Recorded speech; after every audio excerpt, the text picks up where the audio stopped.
Bismillahirrahmanirrahim. Assalamualaikum warahmatullahi wabarakatuh.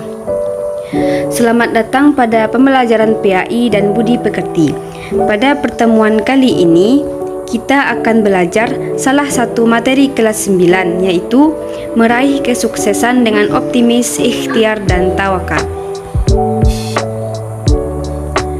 Nah, sebelum memasuki pembelajaran, alangkah baiknya kita berdoa terlebih dahulu.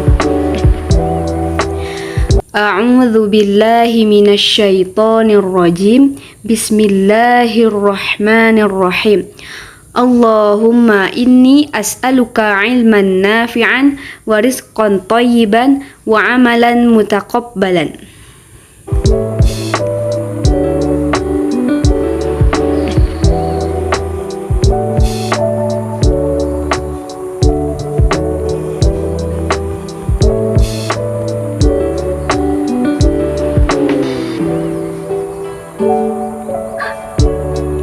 Nah, ini ada beberapa poin yang akan kita pelajari nantinya. Yang pertama yaitu tentang pengertian optimis, ikhtiar, dan tawakal. Yang kedua tentang dalil optimis, ikhtiar, dan tawakal. Yang ketiga ciri-ciri optimis, ikhtiar, dan tawakal. Dan yang keempat manfaat dari optimis, ikhtiar, dan tawakal.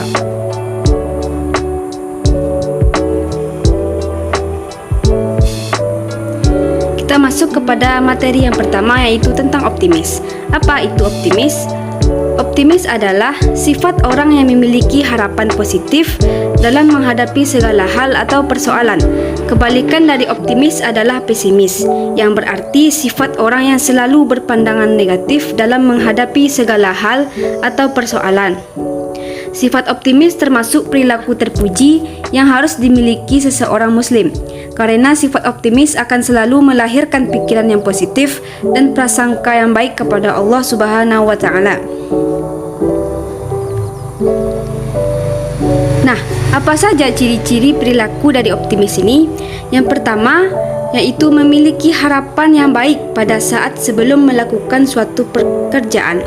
Yang kedua, melakukan sesuatu dengan sepenuh hati dan rasa senang. Yang ketiga, mensyukuri keberhasilannya dan mengevaluasi kekurangannya. Selanjutnya, melihat segala sesuatu sebagai sebuah kesempatan. Dalam situasi sulit, selalu menganggap masih ada kesempatan untuk berhasil. Dan yang terakhir, memiliki wajah yang berseri-seri dan mudah tersenyum. Nah, dalil dari optimis ini terdapat di dalam surat Az-Zumar ayat 53. Mari sama-sama kita membacanya. A'udzu billahi minasyaitonir rajim. Qul ya ibadiyalladzina asrafu ala anfusihim la taqnatu min rahmatillah. Innallaha yaghfirudz dzunuba jami'a. Innahu huwal ghafurur rahim. Nah, isi kandungan dari ayat ini, di dalam ayat ini Allah Subhanahu wa Ta'ala menyeru hamba-hambanya yang melampaui batas agar tidak berputus asa dari rahmat Allah Subhanahu wa Ta'ala. Perbuatan yang melampaui batas artinya adalah perbuatan dosa, perbuatan yang melanggar hukum-hukum Allah. Hukum dan ketentuan Allah sudah tertulis di dalam Al-Quran dan hadis. Jadi, setiap perbuatan yang bertentangan dengan Al-Quran dan Al-Hadis adalah perbuatan yang melampaui batas atau perbuatan dosa. Dosa kecil ataupun dosa besar yang pernah dilakukan seseorang harus segera dimintakan ampunan kepada Allah Subhanahu wa Ta'ala. Allah memiliki sifat yang maha pengampun dan maha penyayang. Nah, kita masuk kepada manfaat berperilaku optimis. Apa saja itu? Yang pertama, tidak mudah menyerah dan putus asa dalam menghadapi persoalan. Yang kedua, memiliki semangat yang tinggi dan sukses dalam mencapai cita-cita. Dan yang ketiga, mampu melihat adanya potensi yang baik di dalam dirinya serta berani mengambil resiko dan membuat suasana yang positif di dalam hidupnya. Nah, kita masuk kepada pembelajaran yang kedua, yaitu tentang ikhtiar. Apa itu ikhtiar? Nah, ikhtiar adalah berusaha bersungguh-sungguh untuk mencapai suatu harapan, keinginan atau cita-cita. Ketika seseorang menginginkan sesuatu, maka ia harus mampu berusaha atau berupaya untuk meraihnya. Ikhtiar adalah konsep Islam dalam cara berpikir dan mengatasi permasalahan. Di dalam ikhtiar terkandung pesan takwa, yakni bagaimana kita menuntaskan suatu masalah dengan mempertimbangkan apa yang baik menurut Islam dan kemudian menjadikannya sebagai pilihan apapun konsekuensinya dan meskipun tidak populer atau terasa berat. Nah, apa saja contoh perilaku ikhtiar ini? Yang pertama yaitu orang yang ingin memiliki tabungan harus berusaha hidup hemat atau mengurangi pengeluaran. Yang kedua, orang yang ingin pandai harus berusaha dengan rajin belajar. Yang ketiga, orang yang sedang sakit dan ingin sembuh harus berobat. Yang keempat, orang yang ingin hidup berkecukupan harus berusaha dengan rajin bekerja.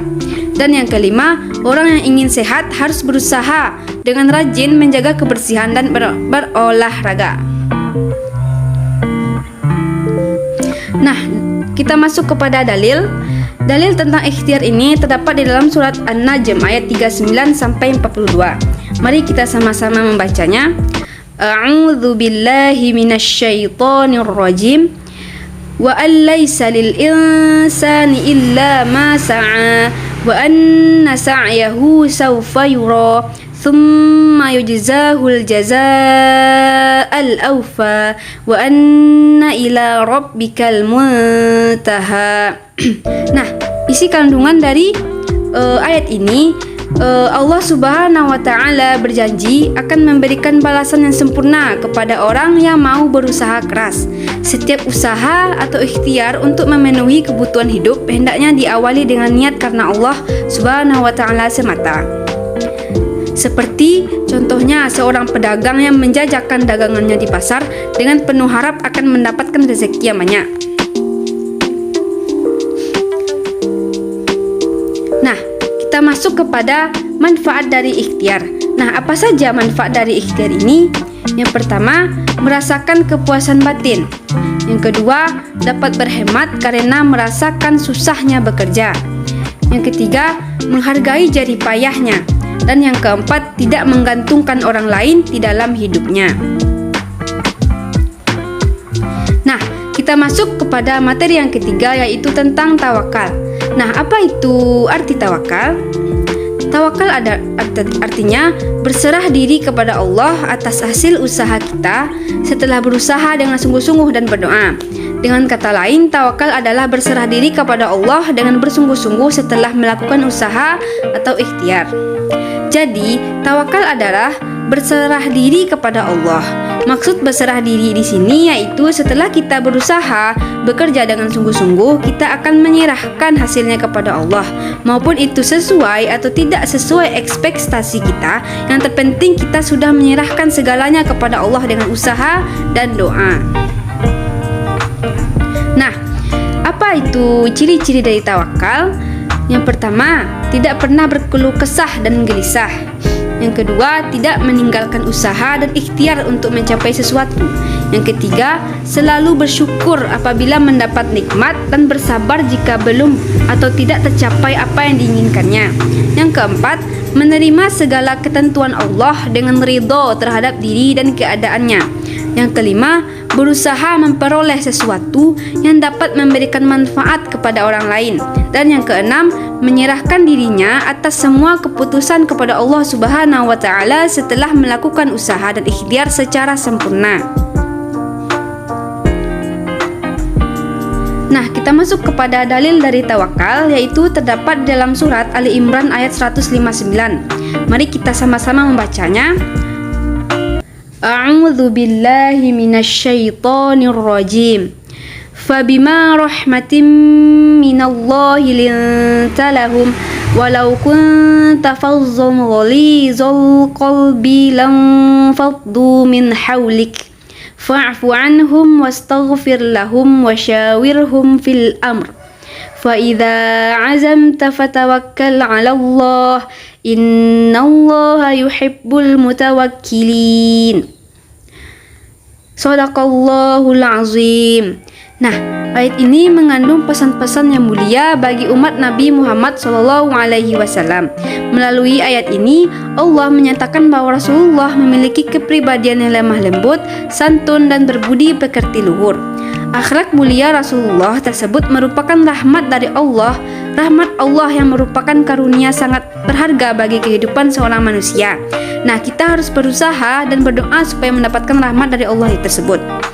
Nah, usaha-usaha untuk mendapatkan rahmat Allah diantaranya yaitu dengan selalu mendekatkan diri kepadanya, melaksanakan semua perintah dan menjauhi larangan-larangannya. Nah, apa saja manfaat dari bertawakal ini? Yang pertama yaitu kecukupan dari Allah segala kebutuhan orang yang bertawakal.